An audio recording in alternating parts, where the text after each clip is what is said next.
Hay preguntas en física que a primera vista parecen súper sencillas, pero que cuando uno se pone a escarbar, esconden una complejidad increíble.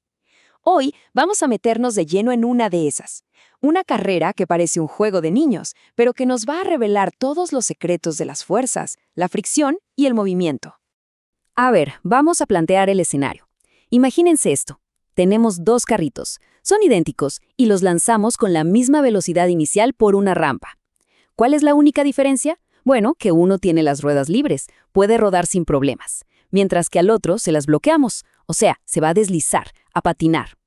Los dos suben, llegan a su punto máximo, se frenan y se regresan al inicio. La gran pregunta aquí es, ¿quién gana? ¿Cuál de los dos hace todo el recorrido en menos tiempo? Y ojo, que la respuesta no es para nada lo que uno esperaría. Para poder coronar a un ganador en esta carrera tan particular, primero tenemos que entender las reglas del juego. Y esas reglas, pues, son las leyes de la física que gobiernan a cualquier cosa que esté en un plano inclinado. La clave de todo está en saber descomponer las fuerzas que están actuando sobre nuestros carritos. Aquí tenemos el diagrama básico, el punto de partida. No importa si es un carro, una caja, lo que sea. Las fuerzas fundamentales son siempre las mismas. Primero, la gravedad, obvio, el peso del objeto, que siempre jala derechito hacia el centro de la Tierra. Y segundo, la fuerza normal, que es la fuerza de soporte que la rampa ejerce para que el objeto no se le hunda. Ahora, mucho ojo con la fuerza normal, porque aquí hay un detalle importantísimo. Es muy común pensar que la fuerza normal es simplemente lo opuesto a la gravedad, pero no, en un plano inclinado eso no es así. La fuerza normal siempre actúa de forma perpendicular a la superficie. Es como la respuesta de la rampa empujando hacia afuera para que el carrito no la atraviese. Ok, ¿y cómo se calcula esa fuerza normal? Miren, el truco es cambiar un poco la forma en que vemos el problema. En vez de pensar en arriba-abajo y derecha-izquierda, vamos a girar todo. Ahora pensamos en paralelo a la rampa y perpendicular a la rampa. Al hacer esto, podemos descomponer la fuerza de la gravedad en dos pedacitos, dos componentes. Un componente jala al objeto rampa abajo y el otro lo empuja contra la rampa. Y la fuerza normal, es la reacción exacta y opuesta a ese empujón. Por eso su valor es mg por el coseno del ángulo de inclinación. Vamos a empezar por lo más fácil, por un mundo ideal, un mundo perfecto sin fricción. En un escenario así, la única fuerza que hace que algo se mueva a lo largo de la rampa es ese componente de la gravedad del que acabamos de hablar, el que jala el objeto hacia abajo. Esto nos da una base perfecta para entender la aceleración. Y de aquí sale una fórmula súper elegante.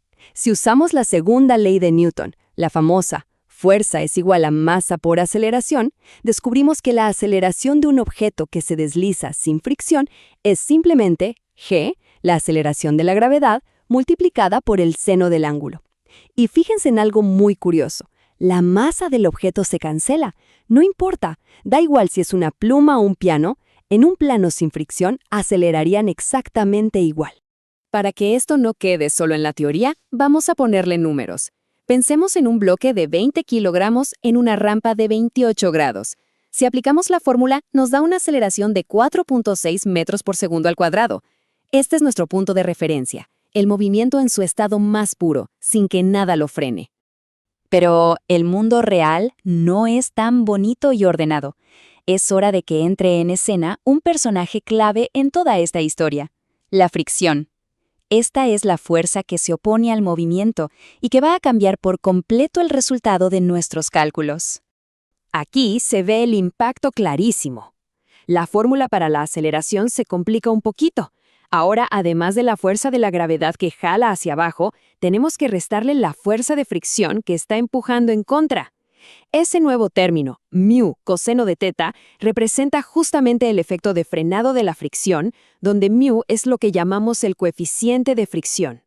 Volvamos a nuestro bloque de 20 kilos. ¿Qué pasa si ahora le agregamos un coeficiente de fricción de 0.28?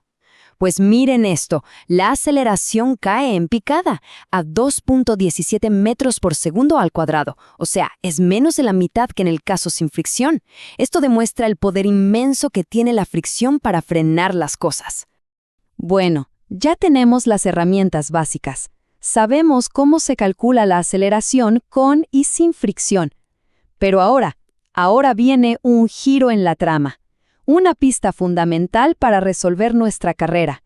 Y es que la física no se comporta igual cuando se sube que cuando se baja.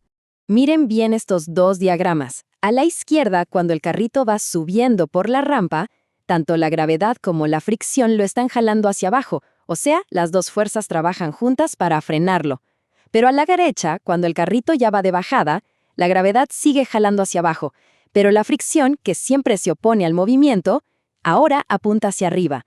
La dirección de la fricción se invierta por completo.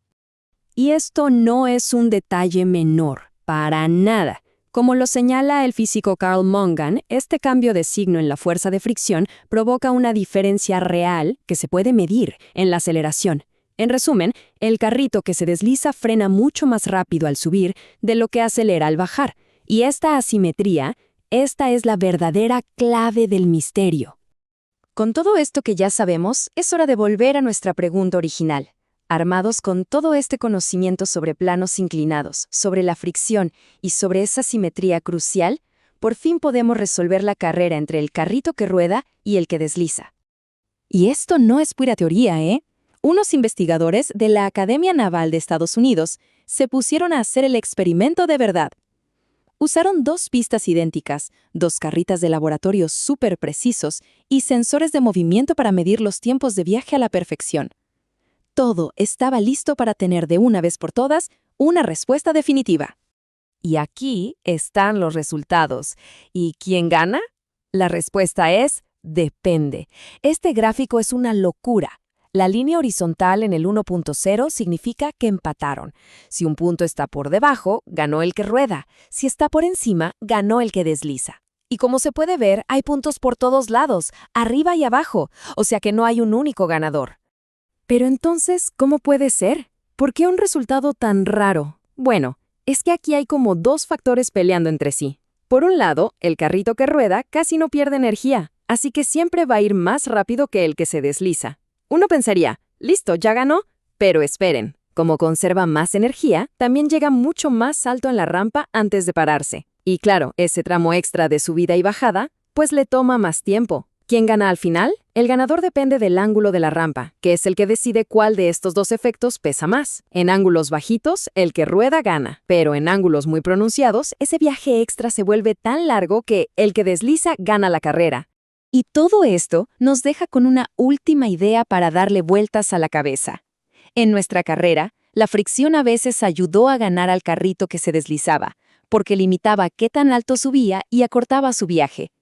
Quizás, después de todo, la fricción no es siempre la villana que nos frena, sino un factor mucho más complejo, con consecuencias totalmente inesperadas.